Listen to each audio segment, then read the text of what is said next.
Bonjour, bienvenue pour cette nouvelle édition de Midi au Caire où on va passer en revue les dernières nouvelles locales. Lancement du 3e Forum d'Assouan pour la paix et le développement sous les auspices du président Abdel Fattah el-Sisi. Ce forum a pour thème l'Afrique à l'époque des risques et de la vulnérabilité climatique vers un continent pacifique, résilient et durable. Le forum, qui doit durer 2 jours, a débuté par une séance d'ouverture au cours de laquelle le président de la République a prononcé un discours via la visioconférence. Le ministre des Affaires étrangères a prononcé un discours au cours de laquelle il a déclaré que le lancement du 3e Forum d'Assouan pour la paix et le développement durable met l'accent sur l'importance qu'accorde l'Égypte pour le développement du continent africain. Choukri a en outre affirmé que ce forum discute des défis auxquels est confronté le continent africain et propose des approches innovantes pour renforcer les liens entre paix, sécurité et développement durable, et ce en coopération avec un certain nombre de partenaires internationaux. Le forum sert de plateforme de haut niveau pour discuter des défis auxquels est confronté le continent africain et proposer des approches innovantes pour renforcer les liens entre paix, sécurité et développement durable, et ce en coopération avec un certain nombre de partenaires internationaux.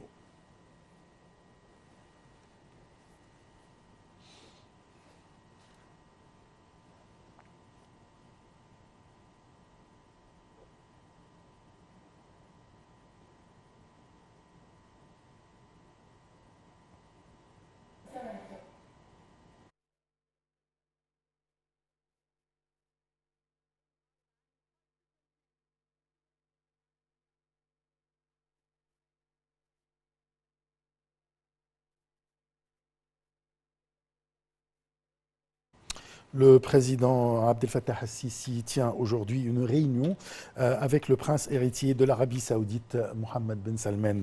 Les négociations seront centrées sur les relations bilatérales entre les deux pays, ainsi que les moyens aptes à les renforcer dans les divers domaines.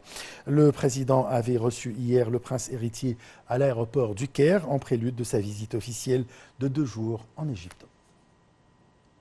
En mars 2022, le président Abdel Fattah el-Sisi a visité l'Arabie saoudite dans le cadre des consultations conjointes et continues entre les deux pays. Les deux leaders ont examiné la coopération économique entre les deux pays qui entretiennent de bonnes relations diplomatiques.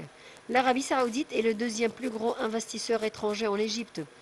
Et ce dernier est le deuxième pays auquel le Royaume a accordé un permis d'investissement en 2020. El-Sisi a salué la force et la profondeur des relations entre l'Égypte et l'Arabie. Le chef de l'État a qualifié le partenariat avec l'Arabie saoudite de stratégique et constructif à tous les niveaux et dans divers domaines, selon la présidence égyptienne. Le président el-Sisi a également déclaré que la coopération entre les gouvernements et les secteurs privés de l'Égypte et de l'Arabie saoudite était témoin d'un développement continu et de résultats positifs. Aujourd'hui, le président el-Sisi a accueilli à l'aéroport du Caire Son Altesse Royale le prince Mohammed Ben Salman Ben Abdelaziz, prince héritier du royaume frère de l'Arabie saoudite, est autant cher invité, dans sa deuxième patrie, l'Égypte, pour une visite de 2 jours. Le porte-parole de la présidence a déclaré que la visite comprendra des entretiens bilatéraux avec le président el-Sisi portant sur les relations bilatérales entre les deux pays frères et les moyens de les renforcer dans divers domaines. En plus d'examiner les questions politiques régionales et internationales d'intérêt commun, dans le cadre du partenariat stratégique historique entre le Caire et Riyad, visant à réaliser la sécurité, la stabilité, le développement et la paix, avec une vision unifiée au profit des deux pays, des deux peuples frères, ainsi que des nations arabes et islamiques.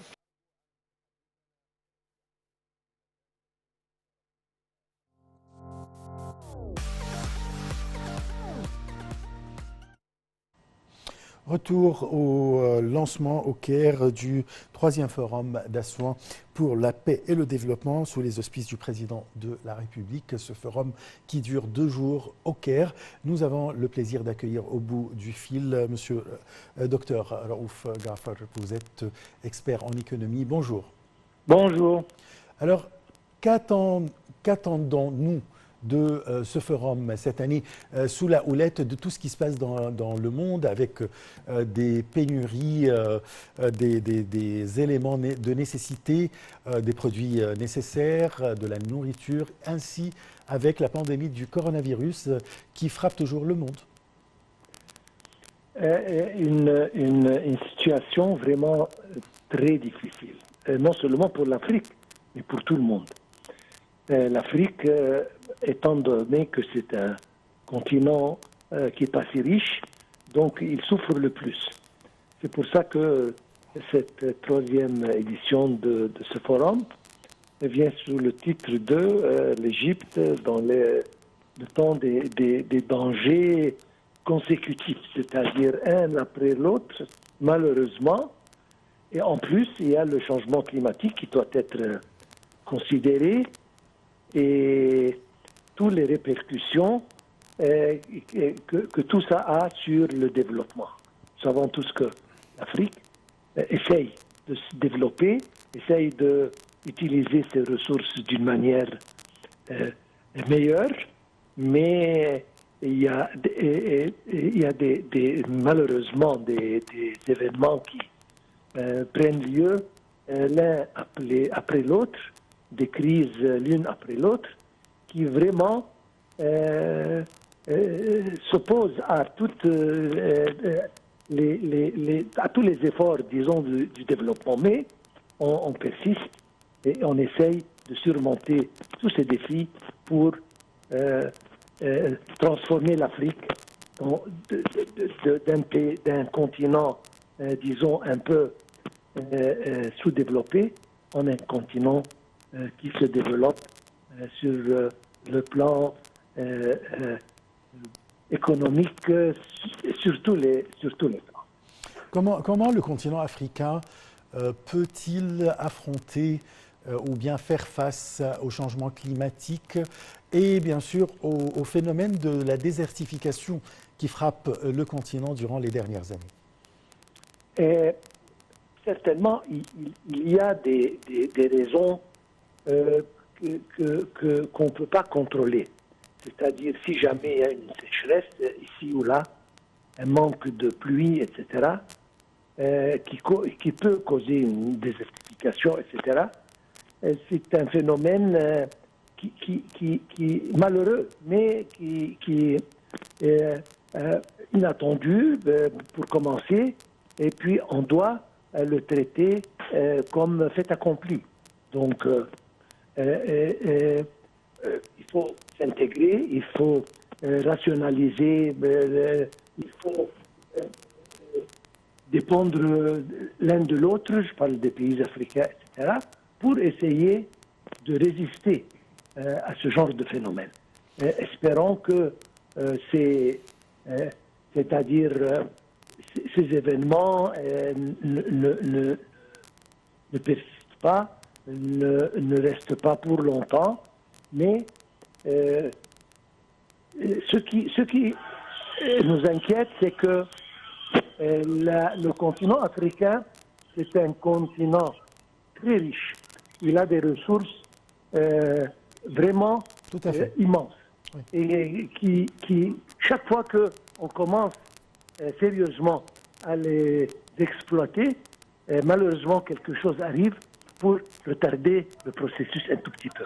Alors nous essayons, voilà, avec la communauté mondiale, d'ailleurs le secrétaire général de l'ONU, il va donner un petit discours dans la session inaugurale pour encourager un peu et pour essayer disons, demander aux pays et aux continents qui sont plus développés et plus riches de donner un coup de main à l'Afrique pour pouvoir résister à ce qui arrive.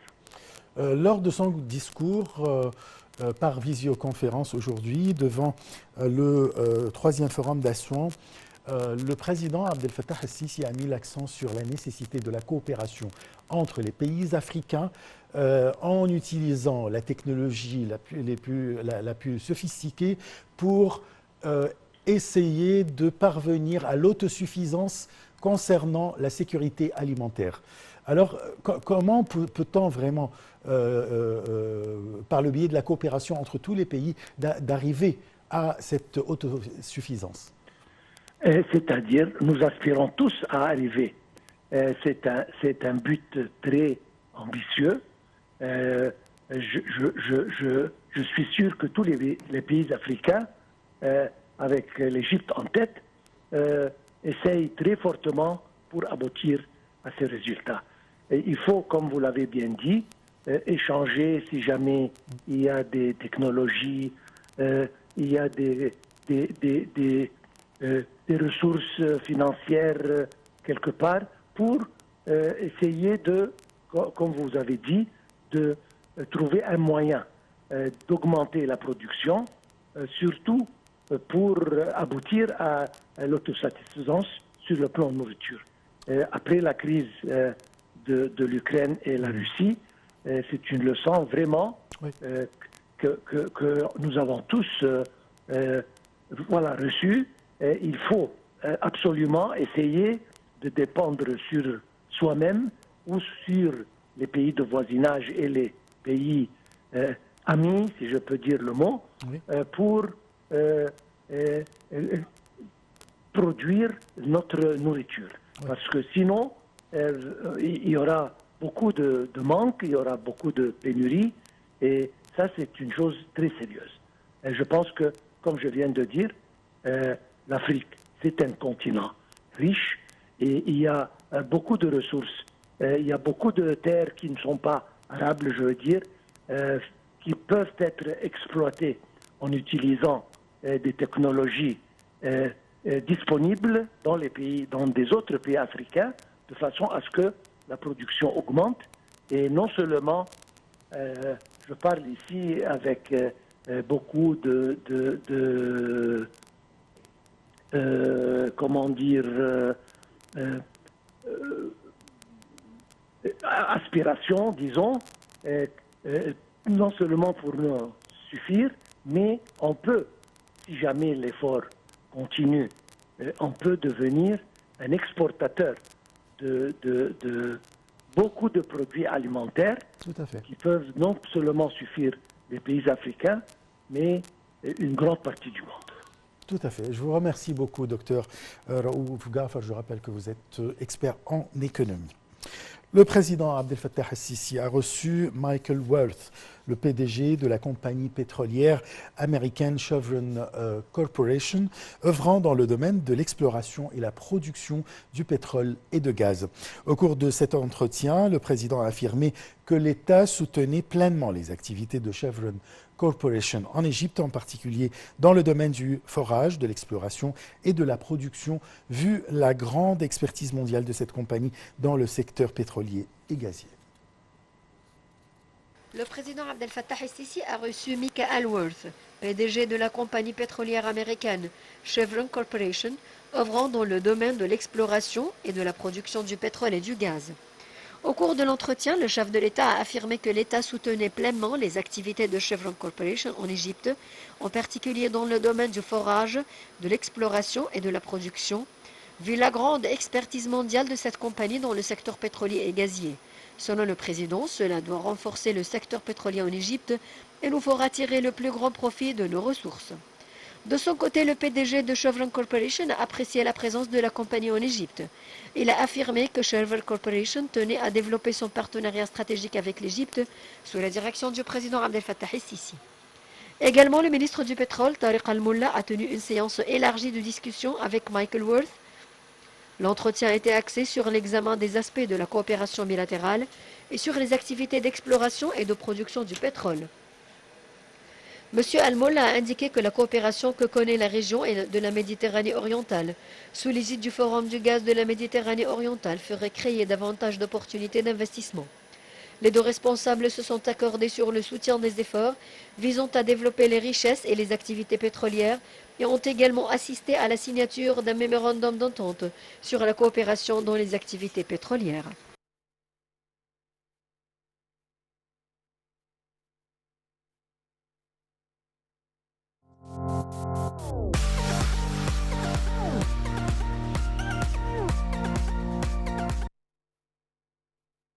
De retour au lancement du troisième forum d'Assouan pour la paix et le développement qui se tient au Caire aujourd'hui et demain sous les auspices du président de la République Abdel Fattah el-Sisi. Nous avons le plaisir d'accueillir au bout du fil Dr Moustapha Tamin. Vous êtes expert en économie. Bonjour. Bonjour à vous. Là, l'importance de la tenue de ce forum sous la houlette de tout ce qui se passe dans le monde avec la crise russo-ukrainienne, mais surtout avec le changement climatique et la souffrance du continent africain concernant ce phénomène du changement climatique. Oui, certainement, ça c'est un message très très important, pas seulement pour l'Égypte ici, mais pour le monde entier, que l'Égypte est stable et le système économique que le gouvernement a placé marche professionnellement. Et de l'autre côté aussi, ça donne un message à les investisseurs étrangers qu'on a une stabilité dans l'économie égyptienne et on a beaucoup de chances pour des investissements qui vont donner un rapport positif pour ces investisseurs. Ça, c'est très, très important et certainement, mais on doit élever des obstacles que peut-être on peut avoir. Très bien. Là, le président Abdel Fattah el-Sisi, durant son discours, a mis l'accent sur la nécessité de la coopération entre les pays du continent africain pour faire face à aux pénuries causées par la crise russo-ukrainienne et utiliser la dernière technologie pour parvenir à l'autosuffisance alimentaire. Votre commentaire? Certainement, ça c'est très très important parce que malheureusement, depuis 20 ans, on a négligé le continent africain et les pays africains. C'est que depuis qu'on avait le docteur Boutros-Ghali qui a fait beaucoup d'efforts pour élever les relations entre l'Égypte et les pays d'Afrique, mais après ça, on n'a pas pris des pas positifs. Et certainement, je vais vous dire un point très important, que le continent Afrique et les pays d'Afrique, on a beaucoup de ressources. Spécifiquement, je vais vous donner un exemple. Au Soudan, on a beaucoup des projets pour l'agriculture et certainement, on a beaucoup de terrains là-bas qui sont élevés pour l'agriculture, mais peut-être, et nous avons les ressources humaines. Alors, avoir une coopération, je vais vous donner un exemple, entre le Soudan et l'Égypte dans ce domaine-là, ça va nous donner un pouvoir avoir une chance de cultiver des terres, avoir tous les produits agriculture que peut-être maintenant, il y a beaucoup de problèmes, comme vous avez dit maintenant, avec la guerre en Ukraine, pour donner peut-être, pas seulement en Égypte, pour donner un surplus pour tout le monde, le Moyen-Orient ici, qui va peut-être souffrir beaucoup de cette guerre-là. Oui. Alors, moi, je vous donner ça c'est un exemple. Un autre exemple, c'est le domaine pétrolier. Beaucoup de pays africains ont des chances d'avoir des explosions dans le domaine pétrolier. Je vais vous donner un exemple spécifiquement. La Chine a fait beaucoup et a d'efforts pour les compagnies chinoises qui vont aller là-bas et faire du travail dans le domaine pétrolier. Nous avons beaucoup d'experts ici en Égypte dans ce domaine-là. Et moi, je pense que ça, c'est un autre, peut-être, avenue qu'on peut avoir une coopération entre ces deux pays-là. Parfait. Là, concernant les projets d'énergie renouvelable, ou bien les projets d'énergie verte, comment peut-on coopérer entre les pays africains qui ont l'expertise, comme les pays de l'Afrique du Nord, soit l'Égypte, la Tunisie, l'Algérie, le Maroc, et les autres pays africains pour installer de grands projets d'énergie solaire, éolienne, etc. Ça, c'est un point très important. Certainement, comme vous savez, dans le domaine pétrolier maintenant, on a beaucoup de changements dans les prix des produits là.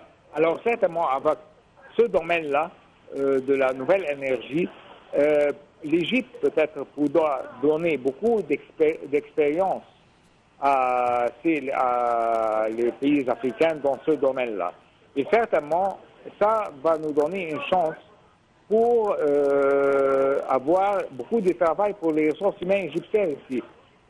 Et de l'autre côté, ça va nous rendre beaucoup de devises étrangères, parce que ces ressources humaines égyptiennes, quand on travaille à l'étranger, on va transférer beaucoup des devises étrangères dans l'économie. Alors, il y a beaucoup des aspects positifs dans ce domaine-là. De l'autre côté aussi, on a beaucoup de chances dans le domaine aussi industriel. Et ça, c'est très important dans les industriels chimiques. On a une très grande relation entre les industriels chimiques et le domaine pétrolier. Moi, je vous donnerai 3 exemples. L'agriculture, le domaine pétrolier, les chimies. Ça sont des exemples qu'on peut avoir beaucoup de la coopération entre peut-être l'Égypte et le continent africain. Parfait. Je vous remercie beaucoup, docteur Moustapha Tammem. Je rappelle que vous êtes expert en économie. Le chef de la diplomatie, Samar Choukri, a co-présidé à Luxembourg la 9e session du Conseil d'association entre l'Égypte et l'Union européenne, avec la participation du haut représentant de l'Union européenne pour les affaires étrangères et la politique de sécurité, Josep Borrell. Samar Choukri a en outre tenu une réunion avec les ministres des Affaires étrangères des pays de l'Union européenne ainsi que son homologue luxembourgeois, Jean Asselborn. Ils ont échangé les points de vue sur les questions du changement climatique, l'énergie et la transformation vers l'économie verte, surtout avec l'accueil de l'Égypte de la COP27 en 2022 à Sharm el-Sheikh.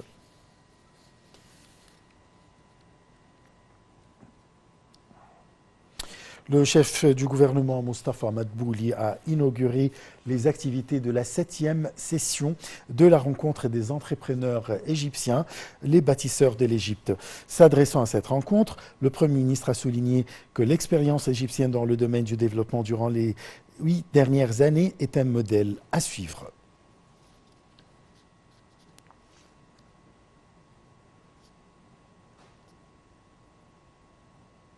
Les ministres de la Défense de l'Égypte, de Chypre et de la Grèce ont examiné au Caire la coopération militaire commune et un nombre de questions relatives aux intérêts communs des 3 pays en présence de commandants des forces armées des 3 pays.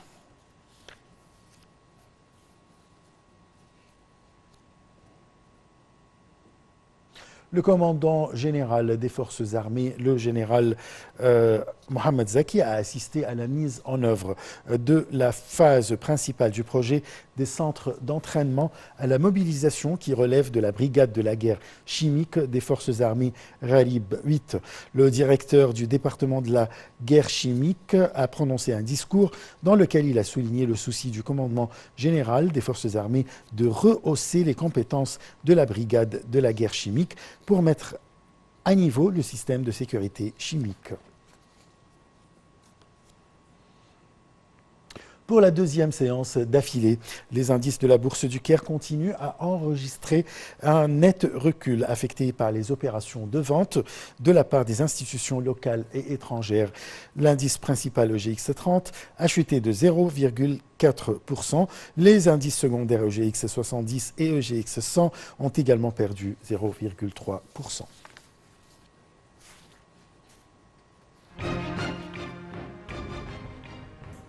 Fin de cette édition. Merci de l'avoir suivi. Très bonne journée. Au revoir.